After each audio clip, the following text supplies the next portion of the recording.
டெல்லியில் 3 மாணவர்கள் ஐஏஎஸ் தேர்வுக்காக பயிற்சியில் இருந்த மாணவர்கள் 2 நாளைக்கு முன்னாடி அங்கே நடந்த ஒரு விபத்தில், அதாவது இயற்கை சீற்றம், பெரிய ஒரு மலை, அதில் வெள்ளம் கிரவுண்ட் ஃப்ளோருக்கு வந்துருச்சு, அண்டர் கிரவுண்டில். அதில் சில பயோமெட்ரிக் வேலை செய்யலை, டோர் கம்ப்ளீட்டாக லாக் ஆகிடுச்சு. அதுக்கப்புறம் டோரை all of a sudden open பண்ணியிருக்காங்க. தண்ணி வெளியில் வர்றதுக்கு வேறு எங்கேயும் இடம் இல்லாதனால அது டோர் ஓப்பன் பண்ண உடனே ஆல் ஆஃப் எ சடன் தண்ணி ஃபுல்லாக அண்டர் கிரவுண்டுக்கு வந்துருச்சு. இதில் 3 மாணவர்கள் உயிரிழந்ததாக போலீஸ் அறிக்கையின்படி 3 மாணவர்கள். ஆனால் மாணவர்கள் சொல்லுவது என்னன்னா, இன்னும் ஒரு சில மாணவர்கள் இறந்திருக்கக்கூடும் அப்படின்னு சொல்கிறாங்க. முதல்ல இந்த 3 மாணவர்களுடைய ஆத்மா சாந்தி அடைவதற்கு நம்ம எல்லாருமே வேண்டிக்கலாம். 2வது, அவருடைய அந்த குடும்பத்திற்கு நம்முடைய ஆழ்ந்த வருத்தங்களை தெரிவிச்சுக்கலாம். இதில் 2 விஷயம் நான் இந்த வீடியோவில் பதிவு பண்ண ஆசைப்படுறேன். ஒன்று, ஏன் இந்த சம்பவங்கள் நடந்தது. 2வது, இது போன்ற சம்பவங்கள் இனிமேல் நடக்காமல் இருக்கிறதுக்கு என்ன பண்ணுறது. இந்த சம்பவம் நடந்ததுக்கான காரணம் அஜாக்கிரதையா, இன்ஸ்டிடியூட் சைடில் என்ன தப்பு பண்ணாங்க, இண்டிவிஜுவல் என்ன தப்பு பண்ணாங்க, அதே போல் அரசு என்ன தப்பு பண்ணுச்சு.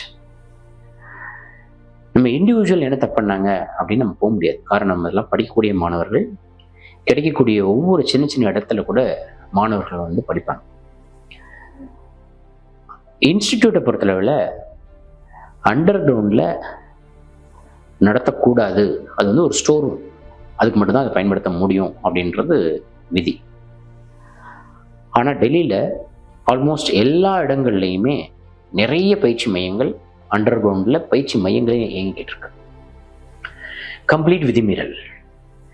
இந்த விதிமீறலை நடைமுறைப்படுத்திய இந்த பயிற்சி மையங்கள் முதல்ல தண்டிக்கப்படணும். 2வது, இந்த பயிற்சி மையங்களுக்கு அனுமதி கொடுத்து இவ்வளவு நாளாக எந்த விதமான நடவடிக்கை எடுக்காத அந்த பகுதியினுடைய மக்களால் தேர்ந்தெடுக்கப்பட்ட கவுன்சிலர்ஸ், அரசால் நியமிக்கப்பட்ட அசிஸ்டன்ட் கமிஷனர் கார்ப்பரேஷன், அந்த ஏரியாவுடைய இஇ, இவர்கள் எல்லாருமே தண்டிக்கப்பட வேண்டிய ஒரு குற்றவாளிகள். கும்பகோணம் இன்சிடென்ட் நமக்கு தமிழ்நாட்டில் எல்லாருக்குமே தெரியும். பிஞ்சு குழந்தைகளை நிறைய பேர் நம்ம இழந்தோம். ஏற்கனவே டெல்லியில் ரீசண்டாக ஒரு சில மாணவர்கள் ஒரு சில விபத்துகளில் இறந்துருக்காங்க. ஆனால் அது அகெயின் அஜாக்கிரதா தான். எலக்ட்ரிசிட்டி டிபார்ட்மெண்ட்டோட ஒரு கேர்லெஸ்னால அண்மையில் ஒரு மாணவர் ஷாக் அடித்து மழை வெள்ளத்தில் இறந்து போயிட்டார். அவரும் ஒரு யூபிஎஸ்சி ஆஸ்பிரண்ட். இப்போ 3 மாணவர்கள் இறந்துருக்காங்க. எத்தனை கனவுகளோடு போயிருப்பாங்க, எவ்வளோ லட்சியங்கள் வச்சுருந்துருப்பாங்க, அவங்க பெற்றோர்கள் எவ்வளோ தூரம் அவங்க ஒரு ஏக்கத்தோடு இந்த குழந்தைங்க எப்படியாவது சாதிச்சிடாதுன்னு நினச்சிருப்பாங்க. அந்த குழந்தைய பிணமாக பார்க்குறப்ப எவ்வளோ பதப்பத்திருக்கும் அவங்க அப்பா அம்மாவுடைய மனசு. இதில் அரசு பார்த்தீங்கன்னா இந்த விதிமீறல் இருக்கக்கூடிய கட்டிடங்களை உடனடியாக தடை செய்யணும். அடுத்து முக்கியமான விஷயம், இந்த மாதிரி நடந்துச்சு. எத்தனையோ விஷயங்களுக்கு நிவாரணம் கொடுக்கக்கூடிய மாநில மற்றும் மத்திய அரசுகள் 3 ஐஏஎஸ் தேர்வுக்கு பயிற்சியில் இருக்கக்கூடிய மாணவர்கள் இந்த இயற்கை சீற்றத்தில் இறந்திருக்காங்க. கவர்மெண்ட்டுடைய அஜாக்கிரதை இறந்திருக்காங்க. இந்த மாணவர்களுக்கு 1 கோடி ரூபாய் இழப்பு கேட்டு, தலா 1 கோடி ரூபாய் இழப்பு கேட்டு சக மாணவர்கள் எல்லாருமே இப்போ ஒரு உண்ணாவிரதம், போராட்டம், இது போன்ற ஒரு விஷயங்களை கையில் எடுத்திருக்காங்க. இந்த மாணவர்களையும் நம்ம காவல்துறை அவர்களை கலைந்து செல்லும்போது சில நேரங்களில் அடிதடியெல்லாம் கூட பண்ணியிருக்காங்கன்னு கேள்விப்படுறப்ப, எதிர்காலத்தில் ஒரு ஐஏஎஸ் ஐபிஎஸ் அதிகாரிகளாக வரக்கூடிய இந்த மாணவர்கள் மீது இது போன்ற சம்பவங்கள் நடக்கதையும் தடுக்கலாம்.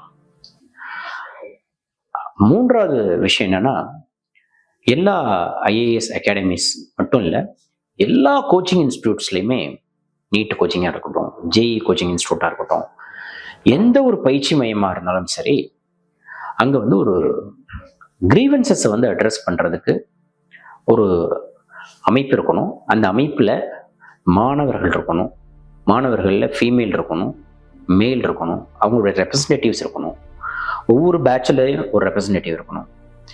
அதுக்கப்புறம் ஃபீமேல் ஸ்டாஃப் அவங்க வந்து ஒரு உறுப்பினராக இருக்கணும், மேல் ஸ்டாஃப் ஒரு உறுப்பினராக இருக்கணும், தென் அந்த அகாடமியோடைய ஃபவுண்டர்ஸ் வந்து உறுப்பினராக இருக்கணும். இவர்களெல்லாம் சேர்ந்து ஒரு குழு அமைத்து சேஃப்டி ஆஸ்பெக்ட்ஸ் ரிலேட்டடாக பெண்களுடைய சேஃப்டி, மேல் மெம்பர்ஸோட safety, பில்டிங்கோட safety, then other safety measures குறித்த ஒரு அவேர்னஸ் வந்து கொடுத்துக்கிட்டே இருக்கணும் இந்த மாணவர்களுக்கு. அதிக லெவலில் அவங்களுக்கு ஸ்ட்ரெஸ் இருக்குது. சிவில் சர்வீஸ் படிக்கக்கூடிய மாணவர்கள் தொடர்ந்து 10 மணி நேரம், 12 மணி நேரம், 14 மணி நேரம், 15 மணி நேரம் படிக்கக்கூடிய மாணவர்கள் நிறைய இருக்காங்க. இந்த மாணவர்களுக்கு வந்து எதிர்காலம் குறித்த ஒரு அச்சம் என்றைக்குமே இருந்துகிட்டே இருக்கும். ஏன்னா பல லட்சம் பேர் எழுதக்கூடிய இந்த தேர்வில் வெறும் 1000 பேர் மட்டும்தான் வெற்றி அடைகிறாங்க. மிச்சவங்க எல்லாருமே வந்து தன்னுடைய எதிர்காலம் வந்து ஒரு குறித்த ஒரு ஐயங்கள் எப்பவுமே இருக்கும். அப்போ ஸ்ட்ரெஸ் அதிகம் இருக்கிறப்ப இந்த மாணவர்களுக்கு கவுன்சிலிங் வந்து ஒரு சைக்காலஜிஸ்ட் வந்து ஒரு நிறுவனத்தில் இருக்கிறது ரொம்ப பெட்டர். இப்போ நம்ம கிங்மேக்கர்ஸ் ஐஏஎஸ் அகாடமியில் ஒரு சைக்காலஜிஸ்ட் இருக்காங்க. அவங்க வந்து மாணவர்களுடைய அந்த ஸ்ட்ரெஸ்ஸை ரிமூவ் பண்ணுறதுக்காக அவ்வப்போது அவர்களுடைய பயிற்சிகள். அதே போல் மாணவர்களுக்கு வந்து வெறும் கல்வி மட்டும் இல்லாத யோகா போன்ற கல்விகளையும் நம்ம கொடுத்தோம் அப்படின்னா நிச்சயமாக வந்து ஸ்ட்ரெஸ்லேருந்து விடுபட வைக்க முடியும். அதே போல் வந்து பயிற்சி வந்து இப்போ நிறைய வந்து அரசும் வந்து பண்ண ஆரம்பிச்சிருக்கு. நல்ல தரமான நல்ல ஆசிரியர்களை கொண்டு ஆன்லைன் வாயிலாகவும் ஆஃப்லைன் வாயிலாகவும் கிராமப்புற மாணவர்கள் நிறைய பயன்பெறும் வகையில் நிறைய பயிற்சியை வந்து கொடுக்க ஆரம்பிச்சிருக்காங்க. தனியார் பயிற்சி மையங்களும் தன்னுடைய பொறுப்பை வந்து உணர்ந்து அதோடைய பயிற்சி கட்டணத்தை வந்து ஒரு சற்று வந்து தளர்த்தி இப்போ நம்ம கிங்மேக்கர்ஸ் ஐஏஎஸ் அகாடமியில் 2013 இன்னைக்கு வரைக்கும் ஸ்காலர்ஷிப் டெஸ்ட் நடத்தி அதில் வெற்றி பெறக்கூடிய அந்த மாணவர்களுடைய தகுதிக்கு தகுந்த மாதிரி நம்ம என்ன பண்ணுறோம், ஸ்காலர்ஷிப்லாம் கொடுக்குறோம். இது எல்லா பயிற்சி நிறுவனங்களுமே பண்ணணுன்றது என்னுடைய வேண்டுகோள். இது வந்து நம்ம ஐஏஎஸ் தேர்வுக்கு பயிற்சி கொடுக்கக்கூடிய கல்வி நிறுவனங்கள் வந்து முழுக்க இது ஒரு சர்வீஸ் ஓரியன்ட் ஆர்கனைசேஷனாக இருக்கணுமே ஒழிய இது ஒரு ஆதாயம் தேடக்கூடிய ஒரு பணியாக இந்த இடம் வந்து அமைஞ்சிடக்கூடாது. அப்படி அமைஞ்சது அப்படின்னா எதிர்காலத்தில் இந்த இந்தியாவினுடைய தூண்களாக வரக்கூடிய இந்த ஐஏஎஸ் ஐபிஎஸ் அதிகாரிகள் எல்லாருமே வந்து அவருடைய மனநிலை எப்படி இருக்கும் அப்படின்னு யோசிச்சு பாருங்க. ஏன்னா இந்த மாதிரியான ஒரு ஸ்ட்ரெஸ்ல வந்து அவங்க படிக்கக்கூடிய சூழல் வந்து சரியா வராது. ஐஏஎஸ் அகாடமி நடத்தக்கூடிய அத்தனை பேருமே ஒரு நாள் வந்து ஐஏஎஸ் ஆஸ்பிரண்டாக இருந்தவங்க தான். ஸோ ஆஸ்பிரண்டோடைய அந்த கஷ்டங்களை வந்து புரிஞ்சுக்கிட்டு இந்த பயிற்சி நடத்தக்கூடிய நிறுவனங்கள் வந்து மாணவர்களிடத்தில் வந்து சற்று வந்து சில ரூல்ஸை வந்து ரிலாக்ஸ் பண்ணலாம். ஸோ இது போன்ற விஷயங்கள்லாம் செய்வதன் மூலமாக எதிர்காலத்தில் நம்ம வந்து இது போன்ற சம்பவங்கள் நடக்காமல் தடுக்கலாம்.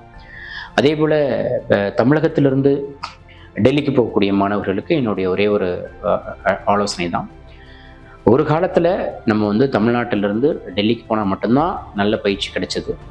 அதனால் நீங்கள் போனோம், நாங்களும் போனோம். ஆனால் இப்போ அப்படி கிடையாது. சென்னையில் இருக்கக்கூடிய நிறைய பிரபலமான ஐஏஎஸ் பயிற்சி மையங்கள் எல்லாத்துலேயுமே இன்க்ளூடிங் கிங்மேக்கர்ஸ் ஐஏஎஸ் அகாடமி நல்ல ஒரு தரமான பயிற்சி கொடுக்கக்கூடிய வல்லுநர்களை இங்கே வச்சுருக்கோம்.